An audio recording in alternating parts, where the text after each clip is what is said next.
मैं अभी मौजूद हूँ देवरिया जिले के बरहज विधानसभा में। बरहज विधानसभा में 3 तारीख को मतदान डाले जाने हैं। आज 5वें चरण का मतदान हो रहा है और इसके बाद 2 चरण का मतदान बचा हुआ है 3 तारीख और 7 तारीख करने के लिए अखिल भारतीय विद्यार्थी परिषद के संगठन प्रभारी सुंदरम दुबे जी हैं। चलिए मैं इनसे सीधे जुड़ता हूं और जानने का प्रयास करूंगा कि बरहज विधानसभा की स्थिति क्या है। IBN 7 भारत में आपका स्वागत है।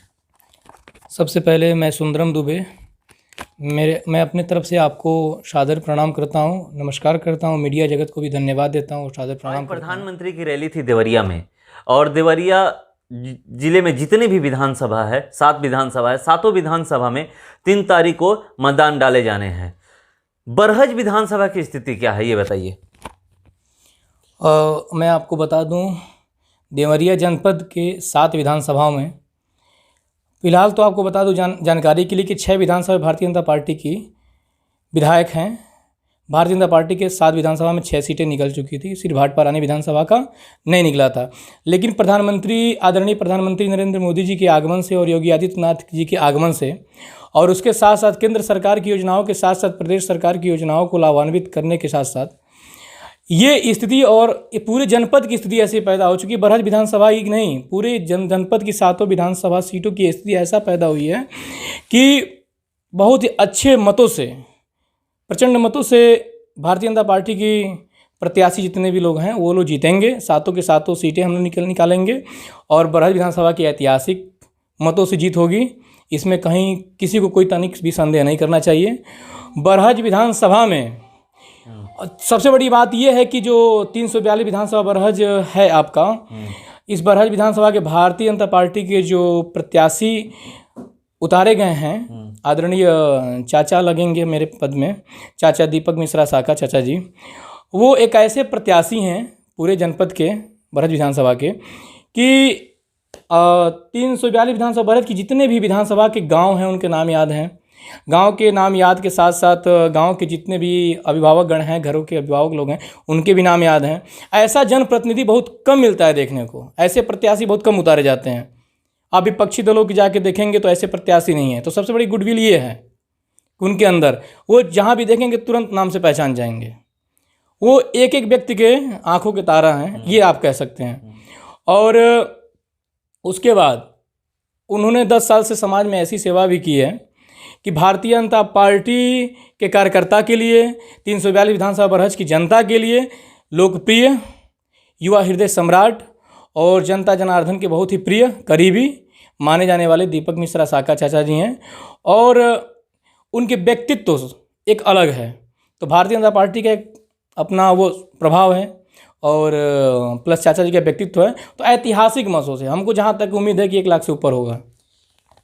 सवाल मेरा ये है कि अभी हर कोई जाता है, चाहे किसी भी पार्टी के उम्मीदवार हों, वो जाते हैं जनता के बीच तो कहते हैं कि हम ये करेंगे, वो करेंगे, ऐसे करेंगे, बहुत सारी बातें करते हैं, वादे करते हैं।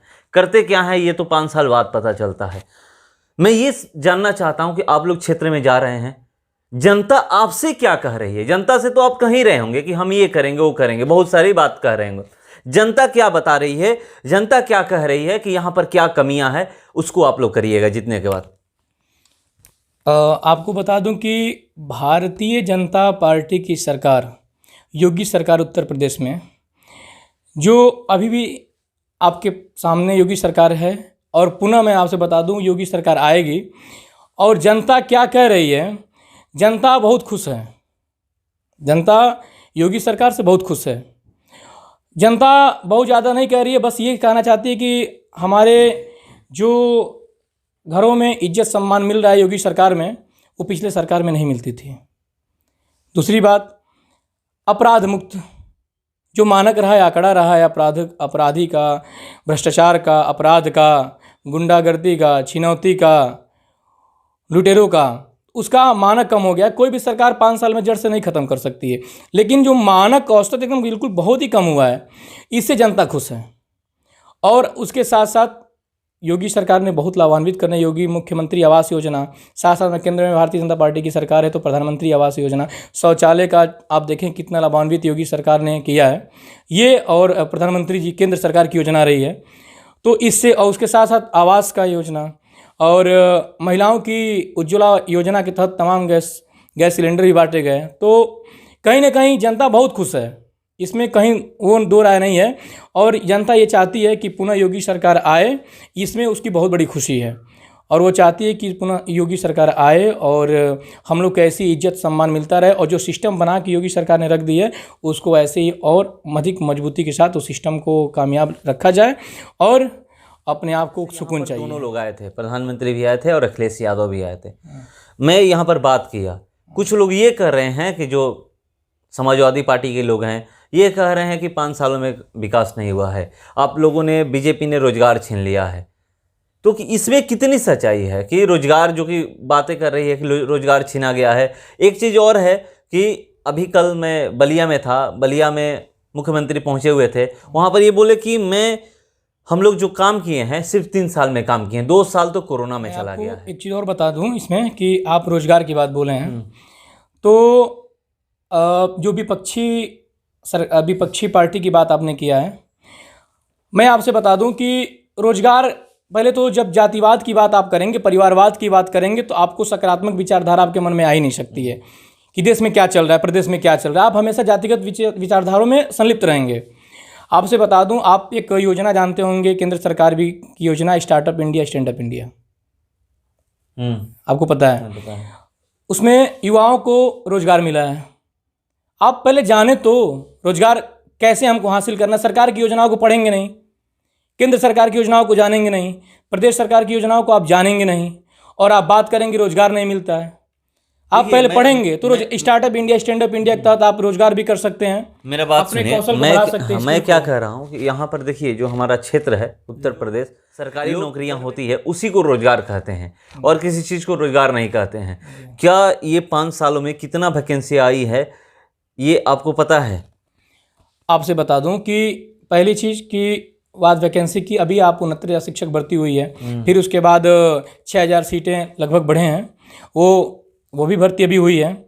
उसके साथ साथ भर्ती पुलिस की भी हुई है। आप जो बात कर रहे हैं कि ये जो मानसिकता है लोगों की, आपकी गवर्नमेंट सर्वेंट ही हम होंगे तो ही रोजगार हमारे लिए, ऐसा कुछ नहीं। इसी सोच को, ये जो सोच है ना, ये पहले से चली आ रही है। भारतीय जनता पार्टी की सरकार तो पिछले वर्ष में थी नहीं, समाजवादी पार्टी की सरकार थी 2012-2017 तक, 2007 से 2012 तक बहुजन पार्टी की सरकार थी उसके पीछे, तो बीजेपी की सरकार बहुत दिन के बाद आई है। तो ये जातिगत समीकरण के हिसाब से ये सोच बैठा दिए, छोटी सोच के हिसाब से कि यही हमारा रोजगार है। ऐसा नहीं है। लोग, आप रोजगार के तहत करोड़ों रुपया, अरबों रुपया कमा सकते हैं बिजनेस के तहत। आपको तो सरकार ने आपको लोन दे रखा है, पढ़ाई की, एजुकेशन लोन है, आप पढ़िए, स्टार्टअप इंडिया के बारे में जानिए, स्टैंड अप इंडिया के बारे में, प्रधानमंत्री के केंद्र सरकार की योजनाओं को जानिए, उत्तर प्रदेश राज्य स्तरीय सरकार की योजनाओं को जानिए, लाभान्वित हुई, आगे बढ़िए। प्रधानमंत्री कौशल विकास योजना के तहत अपने आप को, अपने स्किल को डेवलप करिए। आप पढ़ेंगे नहीं, छोटी सोच लेके बस हम जातीय विचारधारा के लेके लड़ेंगे तो कभी नहीं जान पाएंगे। तो हम वही रहेंगे, हेड कांस्टेबल तक ही रह जाएंगे, पुलिस की भर्ती तक रहेंगे, मेरिट वाली बात करेंगे, कभी ऐसा नहीं। क्यों? अभी शिक्षक लोग बने हैं, एकदम पारदर्शिता के साथ वो भर्ती हुई है, तनिक भी उसमें थोड़ा भी कहीं भ्रष्टाचार का आरोप नहीं लगा है। कोई कह दे अभी क्या कहते हैं, अभी आप यूपी टेट का एग्ज़ाम हो रहा था जिसमें थोड़ा सा गड़बड़ी हो गया है, ठीक, कुछ अराजक तक तो जा रहा, तो तुरंत योगी सरकार ने उस पर एक्शन लिया है। आदरणीय शिक्षा मंत्री जी का भी बयान आया था, आप जाने होंगे, तुरंत उस पर एक्शन लिया गया, उसको निरस्त करके पुनः कराने की योजना। आप सोचिए ना, सोच बड़ी करिए, अपनी सोच बड़ी करिए।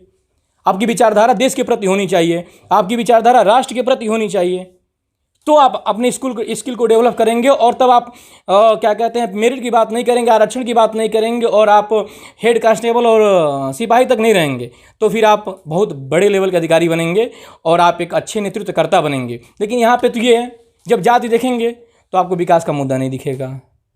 आप जब जाति देखेंगे तो कोई आपको कुछ भी दिखेगा नहीं। अभी आप देखिए, यहाँ पे अभी कुछ लोग आरोप लगाए थे सरकार के बारे में, आप सरकार को उठा के देखिए, एम्स दी सरकार ने, दिखता नहीं है लोग को, क्योंकि जातिगत भरा हुआ है। अभी आपके देवरिया मेडिकल कॉलेज मिला, ये भी देखिए, कुशीनगर में इंटरनेशनल एयरपोर्ट मिला, गोरखपुर में एयरपोर्ट एयर फोर्स वालों का है, फिर भी आपको उसकी सुविधा मिलती है, ठीक। मैं खुद कई बार लाभान्वित हुआ उससे। गोरखपुर में एयरपोर्ट, गोरखपुर में एयरपोर्ट की सुविधा, कुशीनगर में इंटरनेशनल एयरपोर्ट, ठीक, अयोध्या में भी एयरपोर्ट पारित हो गया, गोरखपुर में एम्स, देवरिया में मेडिकल कॉलेज, तमाम मेडिकल कॉलेज उन्होंने सौगात में दिया। आपको क्या विकास नहीं दिखता है? जाके सड़क, पूर्वांचल एक्सप्रेस वे उन्होंने दिया। आप सड़क की बात करें तो उठा के देखिए उत्तर प्रदेश में सड़कों की क्या स्थिति है, और उत्तर प्रदेश नहीं पूरे भारत में देखिए केंद्र सरकार की परिवहन मंत्रालय द्वारा कितना काम हुआ है। आप बात करेंगे जब आएंगे तो विकास की बात, तो हमने आगरा एक्सप्रेसवे दिया। आपने अभी अखिलेश यादव की जो बात की, समाजवादी पार्टी की बात की है, तो समाजवादी पार्टी के जो सुप्रीमो और राष्ट्रीय अध्यक्ष जी हैं अखिलेश यादव जी आदरणीय, तो वो बात करते हैं कि मैंने आगरा जैसे एक्सप्रेसवे, अरे आप आगरा एक्सप्रेसवे जब चढ़ेंगे ना, कुछ दूर आगे जाएंगे तो उस पर सबसे ज़्यादा बोर्ड लिखेगा सही, इटावा, मैनपुरी, ये उनका क्षेत्र है। अगर उनका वो क्षेत्र नहीं होता तो आगरा एक्सप्रेसवे कभी नहीं बनाते, कभी नहीं बात करते। लेकिन आप बताइए क्या योगी जी का क्षेत्र है? योगी जी का घर है क्या ये पूर्वांचल एक्सप्रेसवे किनारे, कि प्रधानमंत्री जी का घर है? लेकिन पूर्वांचल एक्सप्रेसवे ऐसा एक्सप्रेसवे बना है, आप एक बार देख के जाइए, उस पर देखिए कैसा बना है। आप जब भी उठते हो तो कहते हो आगरा एक्सप्रेसवे बना, ये किए वो किए, आप देखो तो। लेकिन वहाँ पर अखिलेश यादव का जनपद पड़ता है, गृह जनपद, अखिलेश यादव जी का गृह जनपद पड़ता है, इटावा, मैनपुरी, आदरणीय शिवपाल जी का पड़ता है, इसलिए उधर बना दिया गया। अरे इधर भी बना के दिखाते तो मैं समझता कि आगरा एक्सप्रेस चाहे जैसे भी हो। हम लोग निस्वार्थ हैं, भारतीय जनता पार्टी की जो सरकार है निस्वार्थ है, भारतीय जनता पार्टी की जो कार्यकर्ता वो निस्वार्थ हैं, और हम लोग देश के लिए सोचते हैं, सबका साथ सबका विकास सोचते हैं, सर्व समाज की बात करते हैं। हम लोग ब्राह्मण, यादव, हरिजन, लोहार, कुर्मी, ठाकुर, राजपूत, हर बिरादरी को लेकर चलते हैं। और ये लोग क्या करेंगे, विशेष जातिगत धर्म को टारगेट करेंगे। अरे मैं आपसे बता दूं कि आप थोड़ा सा कभी विकास की बात करिए तो सटीक बात करिए। विकास की बात करेंगे उसमें निजी स्वार्थ होगा, परिवार की बात होगी, अपने क्षेत्रवाद करेंगे लोग, परिवार। अरे पूरे उत्तर प्रदेश के आप हैं ना, अभी आप बोले हैं ना भर्ती सारी चीज़ें हैं, मैं क्या इस पर बात करूं। उत्तर प्रदेश में जब समाजवादी पार्टी की सरकार थी, सबसे ज़्यादा पीसीएस जो होते हैं, प्रोविंशियल सिविल सर्विस, जो राज्य लोक सेवा आयोग जो राज्य स्तरीय होता है, सबसे ज़्यादा इटावा, मैनपुरी के लोग निकलते थे। उठा के रिकॉर्ड देख लीजिएगा। लोग ये भी कहते हैं, आप ही लोग कहते हैं कि जब भी कभी यादव का भी विकास हुआ है तो मैनपुरी इटावा की तरफ जो लोग हैं यादव, उन्हीं का विकास हुआ है, पूरे उत्तर प्रदेश के यादवों का विकास नहीं हुआ है। बिल्कुल सही बात कर रहे हैं, 100% सही है। ये बात बोलने वाला भी था आपके बीच में कि क्या आप जातिगत भी करते हो तो क्या यादव पूर्वांचल में नहीं है? सबसे अधिकारी वहीं होते हैं, इटावा, मैनपुरी में। बिल्कुल आप सटीक बोल रहे हैं, बिल्कुल सही है। वो लोग बस यादव के नाम पे वोट लेते हैं भाई साहब। तो ये कब तक चलेगा? मान लीजिए अगर किसी जाति के नाम पर या धर्म के नाम पर या फिर इस तरह के अगर वोटिंग होने लगे तो विकास हो पाएगा? बिल्कुल नहीं होगा, वही तो मैं कह रहा हूँ। और कहाँ चल रहा है, अब खत्म है। ये अपने अस्तित्व बचाने में लोग लगे हुए हैं, मेरा अस्तित्व बचा रहे, मेरी पार्टी बची रहे, है कहाँ?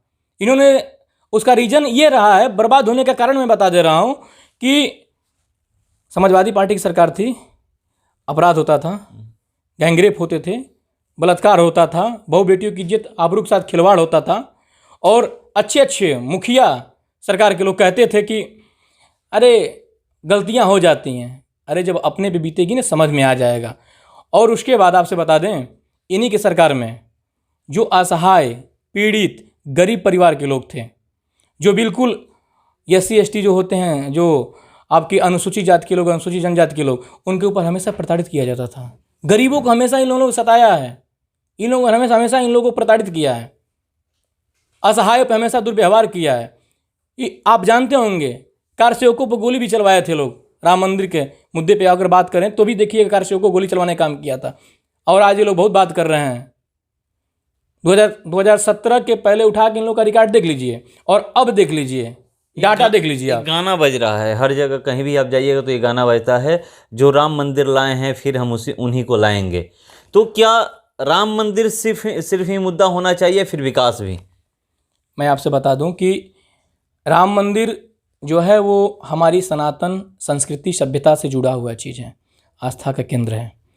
और मुझे लगता है कि ये भारतीय जनता पार्टी जो है वो संपूर्ण विकास की बात करती है। संपूर्ण विकास मतलब रचनात्मक विकास भी होना चाहिए, धर्म के क्षेत्र में भी कार्य होना चाहिए, क्योंकि जब तक धर्म को अपने साथ आत्मसात नहीं लेके चलेंगे तो जीवन में कभी संपूर्ण विकास नहीं हो सकता है। और राम मंदिर की बात कहें तो ये संवेदना की बात है, ये भावनात्मक चीज़ है। भारतीय संस्कृति क्या है, भारतीय सभ्यता क्या है, भारतीय संस्कार क्या है, सनातन संस्कृति क्या है, कभी उसको देखिए उठा के। हम तो भाई सनातनी है ना, जिसका आदि न जिसका अंत, तो हमारे सबसे पहले वही हैं, वही है, वही जो राम रचि रासा। हम लोग भावनात्मक जुड़ाव है, वो मेरे आस्था केंद्र है। और जब हम ईश्वर को आत्मसात लेके जब कोई काम करते हैं तो हम लोग सफलता पाते हैं, और वो जो सफलता होती है उसका तरीका अलग होता है और संपूर्ण विकास होता है हमारे जीवन में। एक आखिरी सवाल है बरहज विधानसभा से। बरहज विधानसभा में अभी जो वर्तमान में विधायक हैं, बीजेपी के ही विधायक थे, और अभी आप लोगों को टिकट मिला है, तो बरहज विधानसभा में क्या ऐसा काम हुआ है और क्या बाकी रहा है कि जो आप लोग जनता के बीच जा रहे हैं तो जनता कह रही है कि ये नहीं हुआ है, उसको सबसे पहले जितने के बाद आप लोग करवाइएगा। सबसे पहले आपको बता दूं, जब इसके पहले जो वर्तमान विधायक हैं वो उनका कोई दल फिक्स नहीं रहता है। वो पहले बहुजन के विधायक थे, बीच में टिकट पाकर बन गए विधायक। वो योगी जी के नाम पे, मोदी जी के नाम पे एक लहर थी और अभी भी लहर है। और उन्होंने तो 5 साल में क्या कार्य किया है इसकी समीक्षा जनता जानती है। उनका कोई अस्तित्व नहीं रहा है भारतीय जनता पार्टी में, ठीक है, लेकिन सड़क का काम नहीं हुआ है। जो इस समय जिस प्रत्याशी को भारतीय जनता पार्टी ने जिसको प्रत्याशी बनाई है, वो उनका जो नेतृत्व करने का तरीका है, उनका व्यक्तित्व जो है, उसके आधार पे जनता बिल्कुल दीवानी है, एक लहर है। और ये बिल्कुल सही है, क्योंकि उनके पिताजी दीपक मिश्रा साका, चाचा जी के पिताजी पूर्व कैबिनेट मंत्री उत्तर प्रदेश सरकार में स्वर्गीय आदरणीय पंडित दुर्गा प्रसाद मिश्रा जी, कभी भी कोई प्रश्नवाचक चिन्ह नहीं खड़ा था। वो एकदम निस्वार्थ प्रेम से जनता की सेवा की, निर्दल विधायक रहे। पूरे पूर्वांचल में भारतीय जनता पार्टी की पहली सीट निकालने वाले एक इकलौते थे। वो सलेमपुर विधानसभा था उस समय, जहाँ से वो विधायक बने, तो एक उनका थी। फिर उसके बाद बरहज से विधायक बने, तो एक अलग रहा है। तो उनकी परिवार की भी कुछ ऐसी छवि रही है जिस पे कोई कलंकित नहीं किया, कोई दाग धब्बा नहीं, एकदम साफ सुथरी वो छवि है। और जो चाचा जी हैं, इनका नेतृत्व करने की जो क्षमता है, ये एक अलग है, उनका तरीका अलग है। जनता तो पहले उनके व्यक्तित्व की दीवानी है, उनके नेतृत्व की दीवानी है, उनकी तरीका की दीवानी है, उनके परिवार की दीवानी है। और साथ ही साथ वो बिल्कुल जनता एकदम संपूर्ण रूप से विश्वासप्रद है, विश्वास एकदम उसको है, तनिक भी कोई संदेह नहीं। और जनता एक तरफा मत करेगी, मतलब विकास होगा, बिल्कुल 100% विकास होगा, इसमें तनिक कोई संदेह नहीं है। तो चलिए, बरहज विधानसभा से दीपक मिश्रा साका जी अगर जीतते हैं तो विकास होगा। ये कह रहे हैं कि एक कमी है, जो कमी में भी आ रहा तो देखा कि सड़क को लेकर के, तो ये कह रहे हैं कि सबसे पहला जो काम करेंगे जीतने के बाद तो सड़क का ही काम करेंगे इस पूरे क्षेत्र में। चलिए, फिलहाल इस खबर में इतना ही। बने रहिए हमारे साथ। नमस्कार।